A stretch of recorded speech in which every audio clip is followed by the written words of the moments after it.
Wild one for you today. Earlier this week, I hopped on with Eric and Brett of Locked On Astros for a live show to talk about the world champion Houston Astros, some of their top prospects, some of the Rule 5 guys that weren't protected, and then take rapid-fire questions from listeners. So here's an edited version of that conversation from Wednesday night. Enjoy. You are Locked On MLB Prospects, part of the Locked On Podcast Network, your team every day.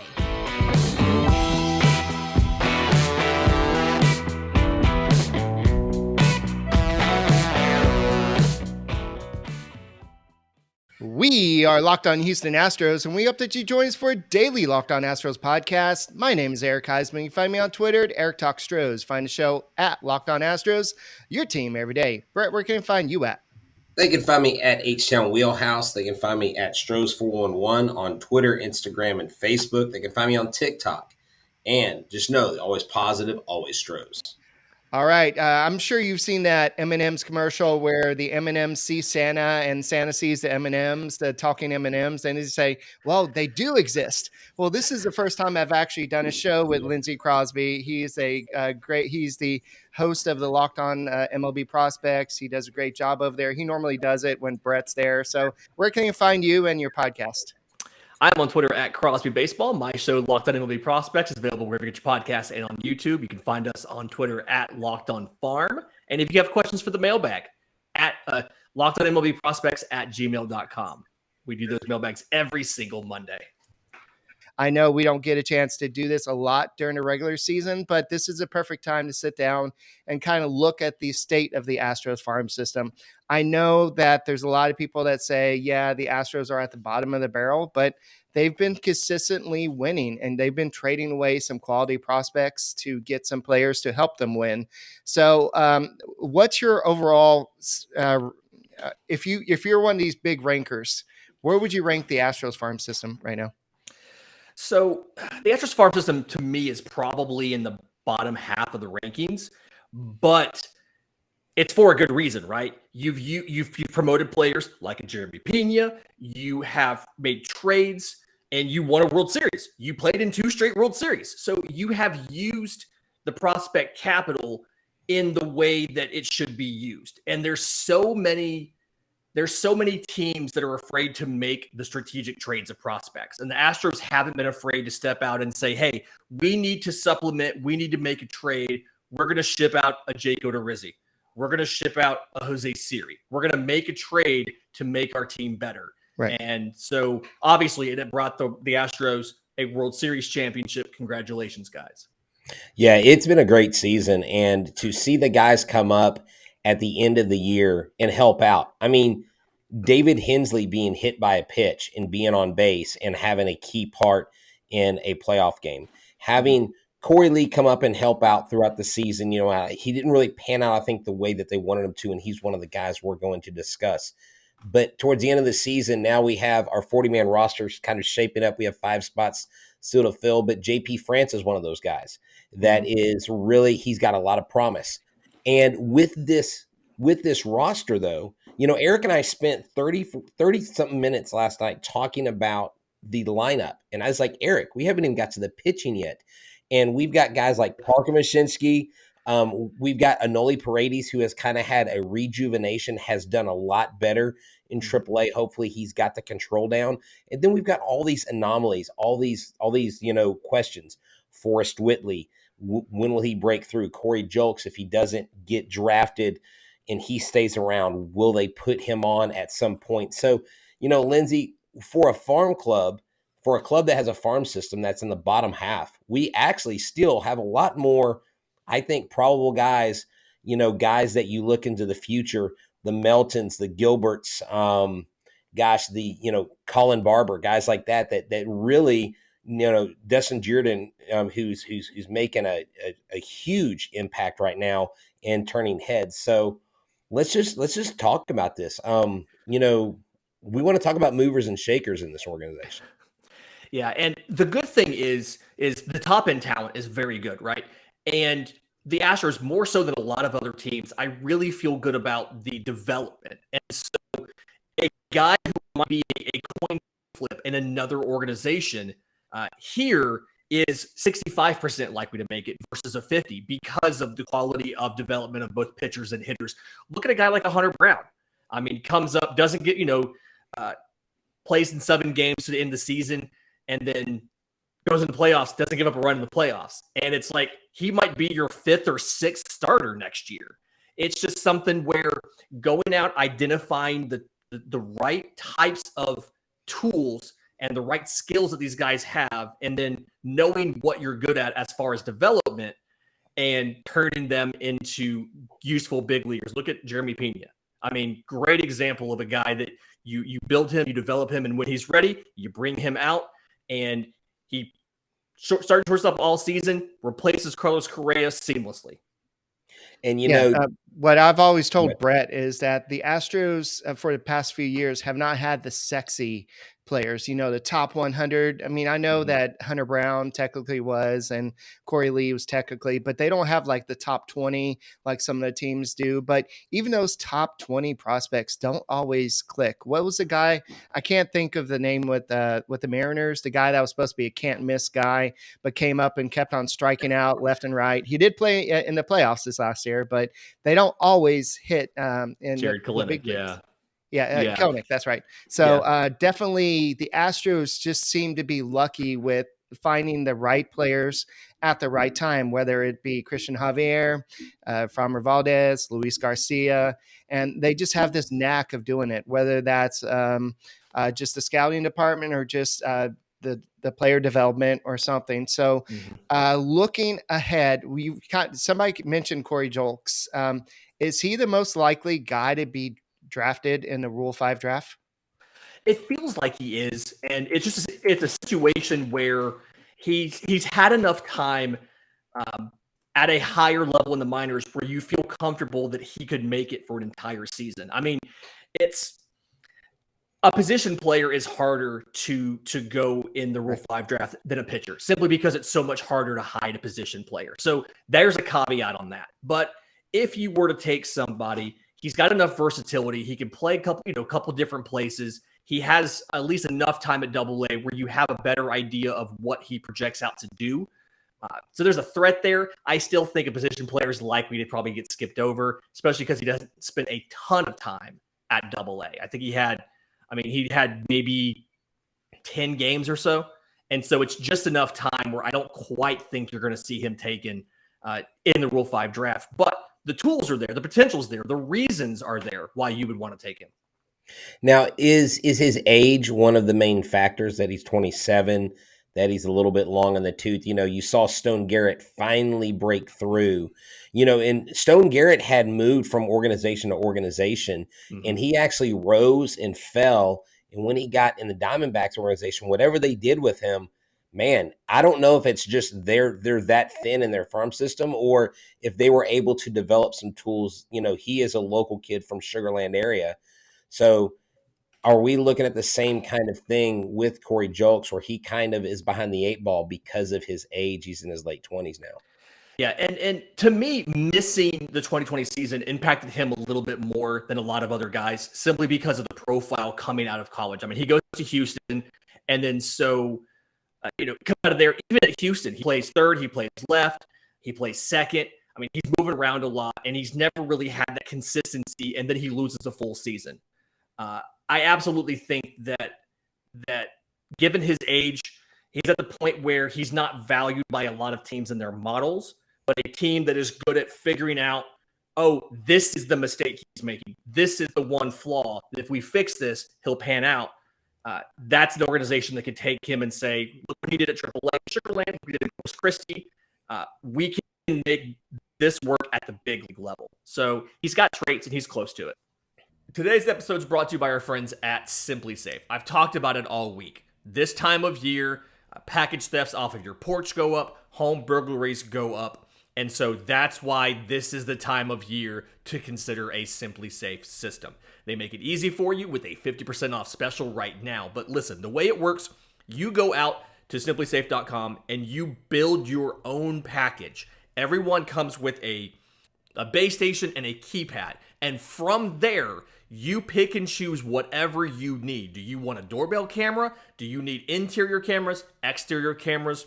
They have window sensors, they have door sensors, they have smart locks, they have water leak sensors, glass break sensors, carbon monoxide and smoke detectors. Whatever you need for your home, you order, you build the package, they ship it all to you. Everything's self-installable. You don't have to invite a stranger into your home to drill holes in your wall to install your Simply Safe package. If you ever want to change, to add things to your system, it's easy to go to simplysafe.com, buy more accessories, and have them shipped to you. If you move, you can take everything down, take it to your new home, and put it back up at your new place. One of the many reasons why Simply Safe has been named the best home security system by U.S. News and World Report for a third consecutive year. So don't miss your chance to save big on the only security system that I will use or recommend. Get 50% off a new Simply Safe system at simplysafe.com/LockedOnMLB. It's the biggest discount of the year. Again, simplysafe.com/LockedOnMLB. There's no safe like Simply Safe. All right. So if you look at the Astros minor league players of the year, I believe Hunter Brown won the pitcher of the year, and Yainer Diaz was the hitter of the year, if I remember correctly.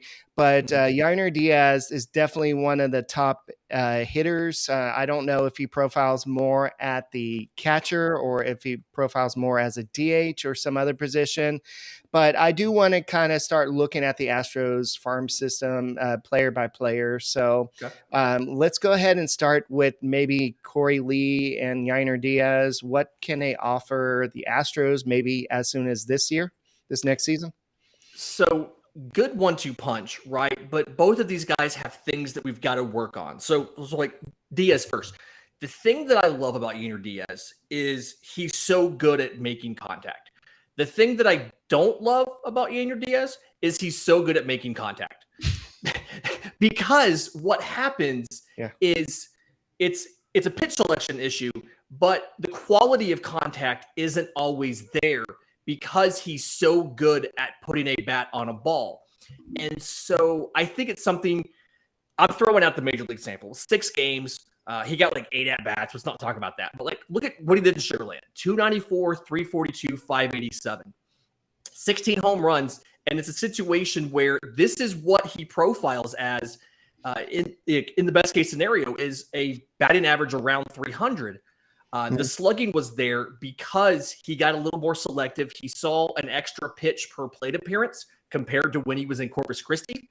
And you see the power numbers. He hits 9 home runs, 57 games in Corpus Christi, 16 in 48 games in Sugarland. And it's because he got a little more selective and he waited to find a pitch he could drive versus just making contact.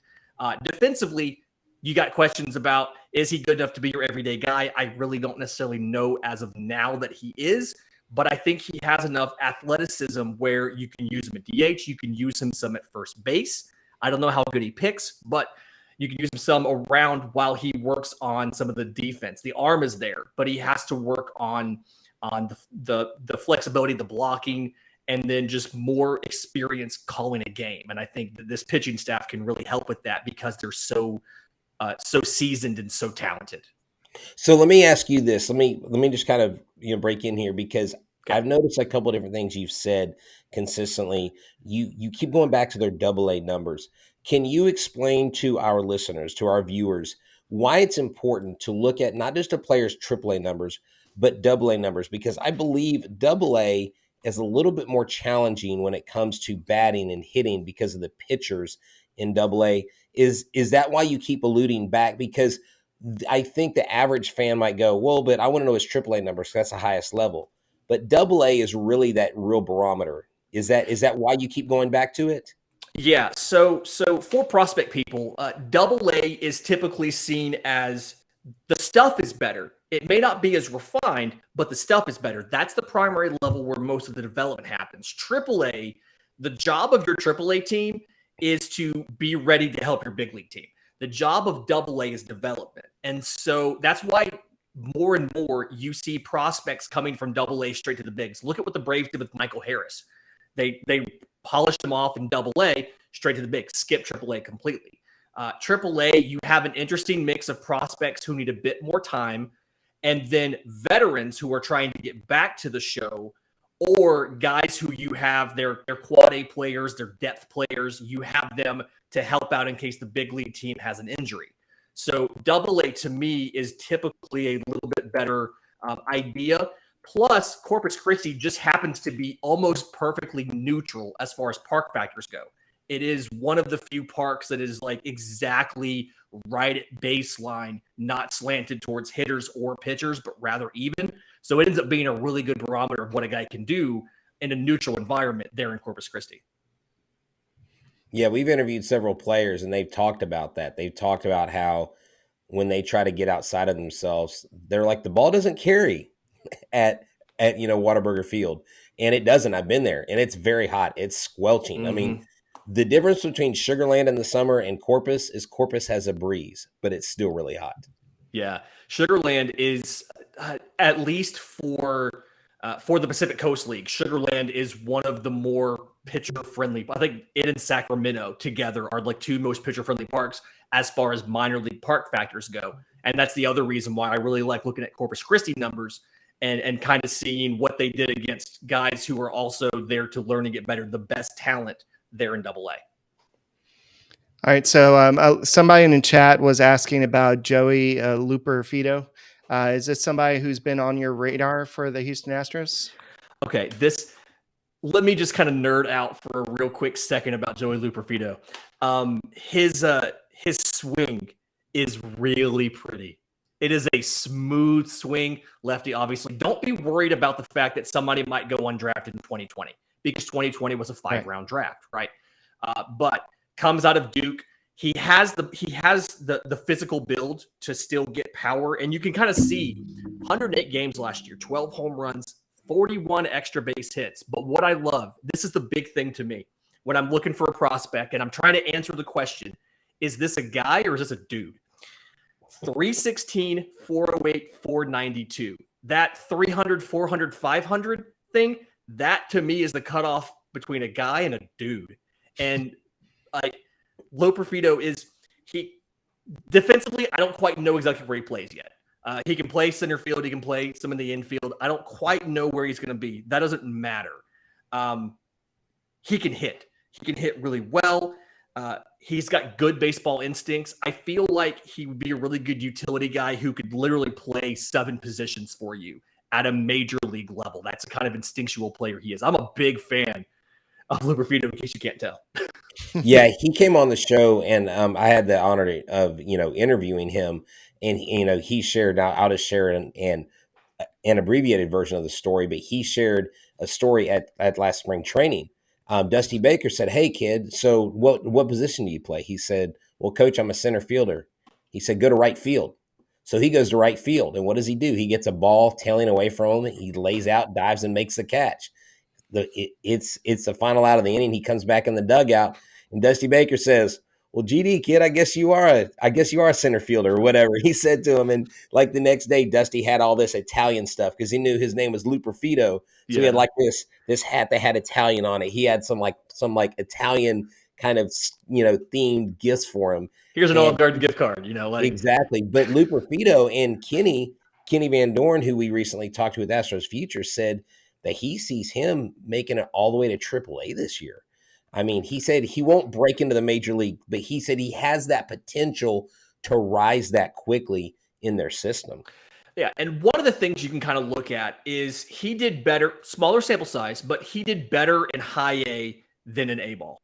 So, A was like 304, 399, 473, and then all of those numbers improved by like 50 points or more when he went to high A.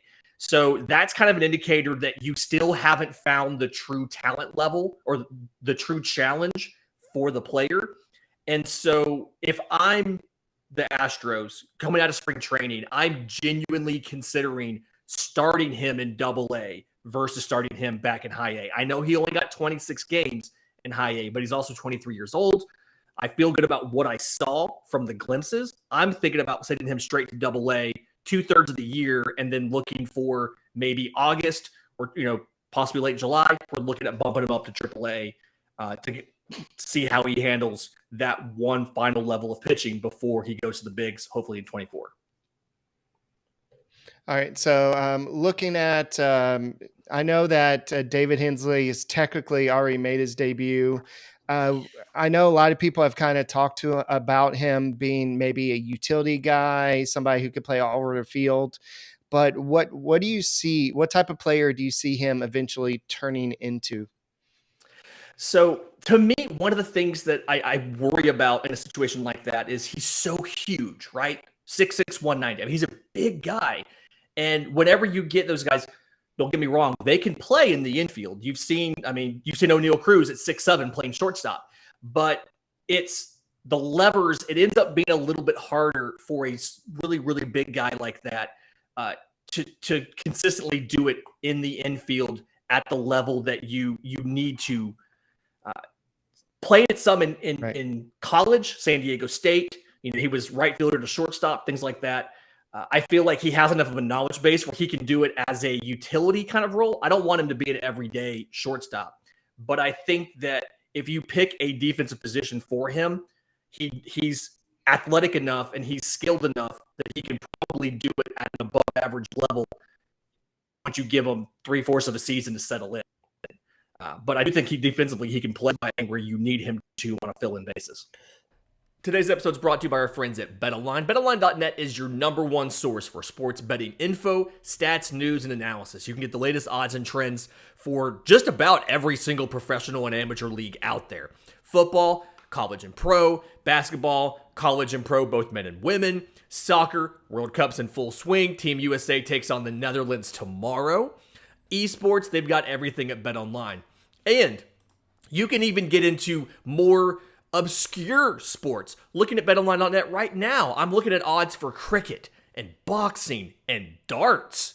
They even have financial props, lottery props, politics props. You can get literally just about anything that you want on betonline.net. It's the fastest and easiest way to get your betting fix, so head to the website today or use your mobile device to learn more about the trends in action because BetOnline is where the game starts.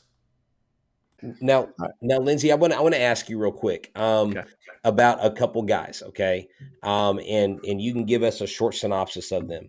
Zach Daniels, Quincy Hamilton, two guys that I think Quincy Hamilton moved quickly last year. Those two guys, do you see them making big moves this year? Okay, so Zach Daniels first. I love the tools that Zach Daniels has, right? And the question has always been, even going back to when he was in college at Tennessee, the question was, when was the bat going to click, right? And I really think that last year may have been when the bat finally clicked. 282, 371, 522, 23 home runs, 39 extra base hits. I am a little cautious about he needs to bring down the swing and miss. His issue wasn't so much chasing out of the zone. It was missing pitches in the zone. 127 strikeouts in 95 games, but still took 22 of 27 bases, has the athleticism, absolutely can play like just tons of tools. Arm is big. It's just once that contact comes together, that's when he can just explode through the system. And I really think you're this close. And I think maybe it's just a little bit of, we've got to get maybe a little better swing decisions, maybe a little bit of extra out of the swing so he's a little quicker to the zone and can stay in the zone a little longer, cut down some of the whiffs. Quincy Hamilton, fifth rounder out of Wright State. You guys seem to love the Wright State guys. Obviously, Hunter Brown. That was Wayne State. I'm sorry. That was Wayne State. The W states. You guys are big in the W states. Yeah. Okay, so I've got a question about how well Quincy Hamilton's going to be able to handle elite velocity. I don't feel like I've really seen it yet. And even in Corpus Christi, it was a small sample, like 30 games, like a month or so. But the power production never really came in. I want to say the slugging was like below 350. And so it's a question where I think he got a little bit of he was oversold a little bit from college. He was in a really good offensive environment in college. And I think that little bit of height limitations, a little bit of physical development limitations. You're probably looking at a corner outfielder. Once he can get a little more comfortable with that premium velocity, because he just didn't see it at Rice. It's just not a thing you see in those lower level colleges other than maybe once in a weekend. I think that he has a chance, provided he can just get comfortable with that velo. Double A is the right place to leave him. That's the best place for him to be to get used to it. I feel better about Daniels than I do about Hamilton, but I do think that both of them are that close from just exploding. They've got the physical tools. It's just we've got to get that last little thing to click at the plate. All right. So I think that Josh, the waiter that said I was H-Town Wheelhouse, is watching right now. So I just want to make sure I'm Eric. That's H-Town Wheelhouse. I just want to clarify that. So anyway, thank you for noticing me, Josh. But there's a lot of minor leaguers that Astros fans probably wouldn't recognize in the street. And once they get up to the Astros, you'll probably recognize them. But who are some other names that Astros fans should look out for in the upcoming years? So there's a guy right now who is, oh no, I gotta say that I lost. Here we go. Sandro Gaston in the Dominican right now.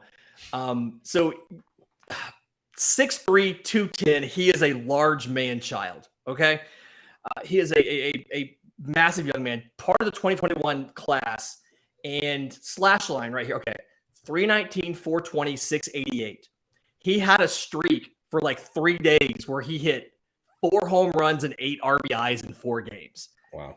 All right. And so it's rare to see a young player and them have the power. So that's something that kind of piques interest right there. Now, I'm a little bit worried about 6'3", 210 at that age. I mean, I think he's 19 or 20 years old. I worry about where he's going to end up. The question is he done with the physical development or does he have more? And if he has more, you have to manage it, right? You have to make sure that he's not getting too big, because catcher's already tough on your knees. Don't want to go a little too far there, but really kind of like what I saw from Sandro Gaston. And then there's another guy, Omar Diaz. He's played first base, played corner outfield, and no errors at all last year. And so really, really impressive like that. Did a lot of complex league stuff. I think you're going to see him probably go straight to Fayetteville to start the year next year, kind of skip rookie ball, skip complex, but able to play both first base and the outfield. I think he could probably play some third base as well. And the power potential is there. It's just not developed yet. 6'1", 180, got a little bit to come in on, but potential, has the tools, has the traits, has the bat speed. You just have to get him a little more refined, a little more physical development to do that. Now, what do you think about the ETA of Colin Barber? He is the name that a lot of people, if they're privy to Astros minor leagues, want to know about, because he's got a lot of promise. And Spencer Arrogetti, those two guys, we've actually had several people ask about those two names. What do you think an ETA for either one of those are? Is it 23, 24, 25? Where do you see them? It's whenever it's a prep draftee, you always kind of have to wonder, right? Because one, they lost 2020. Barber was drafted 2019 in the 4th round. So right as you're getting him into professional baseball, he gets just about a month of time in 2019, loses 2020 completely. So he's 21 years old and he hasn't gone past high A, right? But in high A, he looked good. 298, 408, 450. Didn't strike out more than once a game, which is a big kind of milestone that I look for in the younger minor leaguers. To me, he feels like a 24 guy simply because he didn't get a full season in 22. He only got 60 games. And so what I imagine they're going to do is he's probably going to, depending on spring training, probably going to spend almost the entire year in Double-A next year. And then from there, unless he just absolutely destroys, you're looking at 24 opening and challenging for a job at a spring training, opening up in Double-A or Triple-A, and then in the bigs by mid-season. But you're kind of working on, you need the power to come in. He hit 7 home runs in 60 games. And then working on, he hasn't had a full season of baseball. I mean, the most games he's played in a year was 63 last year. And that is a big part of becoming a professional baseball player for a lot of prep draftees that we don't think about. When you're in high school, you're playing, 30 games in a season, and then you have showcases and things like that, but you're not playing 5 or 6 days a week and the physical toll that takes. And so that's why, because his max is 63 games, that's why I'm thinking he's a 24 guy. So, Eric, if I could just get this in here real quick, when we are looking at these different, prospects, when we're looking at the amount of starters that the Astros have, the Astros are famous for piggyback starters. I remember Jake Odorizzi's first rehab start in Sugarland. Hunter Brown came in the 5th inning, and he did a lot of that. Valdez, Javier, all these guys that are up now have done this piggyback starting. Do you see, let's just say Justin Verlander doesn't come back, the Astros employ sort of a hybrid starter, not a starter thing like the Rays have, but I would call it a hybrid starter where you have guys that are going to go, they're going to go 4 or 5, but you're going to have someone come in behind them like a Hunter Brown, like a Brandon Belak, guys like that, JP France, maybe they bring him along later in the season. Are the Astros poised to do that? Because if you can do a hybrid starter like that in 2023, you're saving arms for the postseason. Yeah, and it all comes back to load management, right? And then depth. And something that I'm big on talking about and thinking about and reminding people is depth will always work itself out. Ideally, you want to have 7 or 8 guys identified that can start games for you as you enter a season, knowing that you're probably going to need even more than that. But for me, it's a situation where I don't see a downside to it. And what I would probably do for me is I would want to take a lower level. I wouldn't want to use Hunter Brown as the second half of a piggyback at this point. I feel like he's worthy of a first half. I want to take a younger guy who's a questionable one, and let him be the second half because it's, hey, he carried the load for you. He went 4, he went 5. You just got to come in and finish this out. Don't worry about it. We have this offense put up 7 runs. You have a 7-3 lead. You don't have to take a clean mound and keep clean sheets to keep us in it. All you have to do is get us through 4 innings with a 4-run lead. So I can see the advantage of doing that versus moving to a 6-man rotation until injuries, fatigue, ineffectiveness make you do a standard rotation anyway. I think that's probably going to be where it goes.